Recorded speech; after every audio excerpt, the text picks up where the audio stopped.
چې زلزله شي باران شي داسې زړه نه مې یو خدای خبرې چې حیران خدای پاک اوس چېرته لاړ شو دا مخکې بارانونه ډېر وو او میاشت سم ورېدله ما خدای دې نه راغورځوي که راوغورځوي چا په کور باندې نه وي. سلامونه درنو لیدونکي، هیله ده چې روغه جوړه خوشحاله اوسئ. قدرمنو هېوادوال، نن داسې یو کورنۍ ته راغلی یم چې د خاوند یې دهقان دی، 6 لورګانې دي، 3 زامن. حالات یې ډېر خراب دی، تاسو به خپله اوس وګورئ. د دې حال له تاسو سره شریکوو، له موږ سره اوسئ.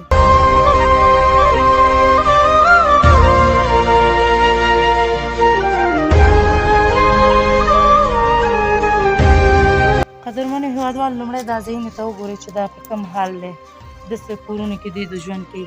دې ژمي ته وګورئ او راځئ دا نور کورونه یې وګورئ.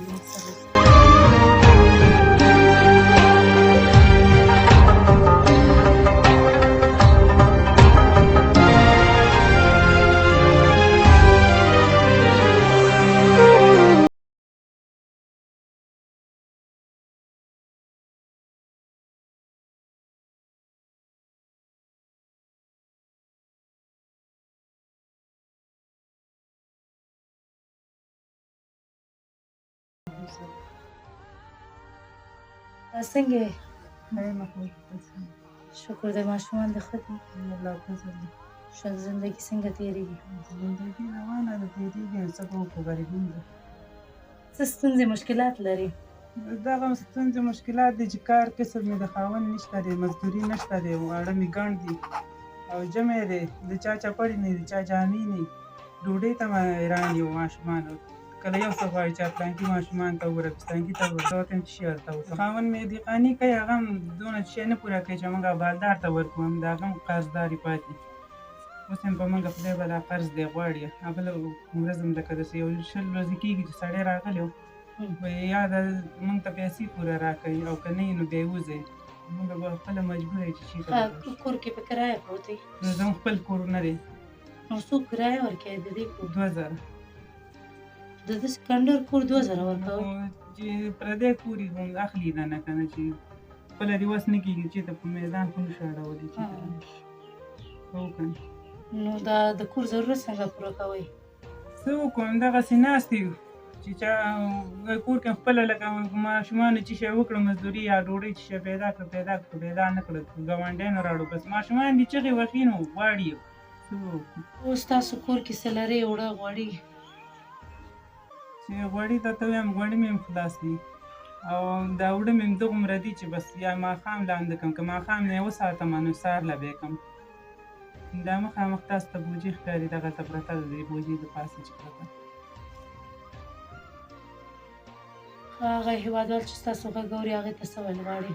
بس هغې ته دا ویل غواړو که چا څه مرسته د وسې کېږي، چا څه وس کېږي غریبانان سره د کومک کولی شي، خو ښه دی چې موږ سره یې وکړي.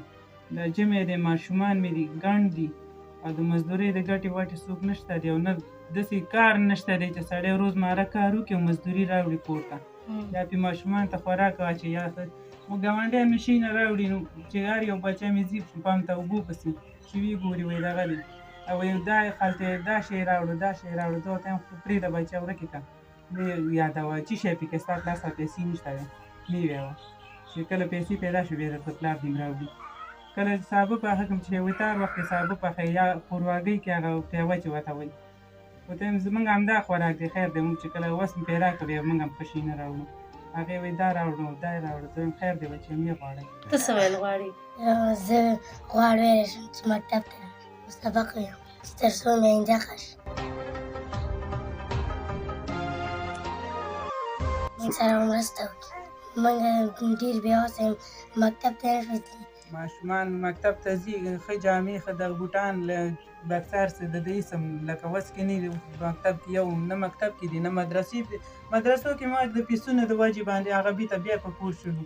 فیسونه یو قاري غواړي بل قاري، ایسته ټول مې د کور شو، نه سبق ویلی شي نه مدرسه. ټول کتابونه چاته یې ورکړي وو هغه هم په کور پاتې دي، څه یو ځای کې څه بل ځای کې، او چې څوک نه دي هغه هم په لارې بس. قدرمنو هېوادوالو، تاسو د دغې ماشوم حال ته وګورئ، ژمی را روان دی، د دې جامو ته وګورئ، سوري سوري دي، چپړې نه لري. دغه کوټه تاسو خپله وګورئ چې په څه حال دی.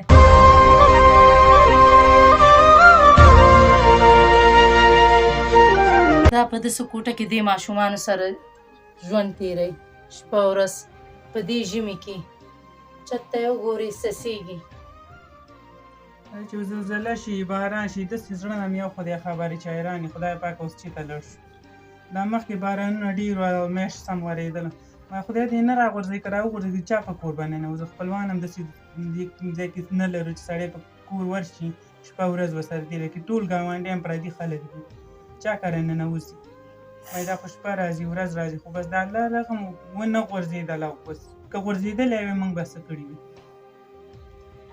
قدرمنو هېوادوالو هیله کومه چې د دغه کورنۍ سره مرسته وکړي ځکه چې ډېر زیات مشکلاتو کې د دغه کور وګوري چې په څه حال دی او ماشومان یې ډېر دي ضرورت نشي پوره کولی. نو هیله کومه چې مرسته وکړي که چېرې غواړې مرسته وکړي نو زما د وټساپ شمېره ده 0 اویا اویا 9 40 283 څخه مننه.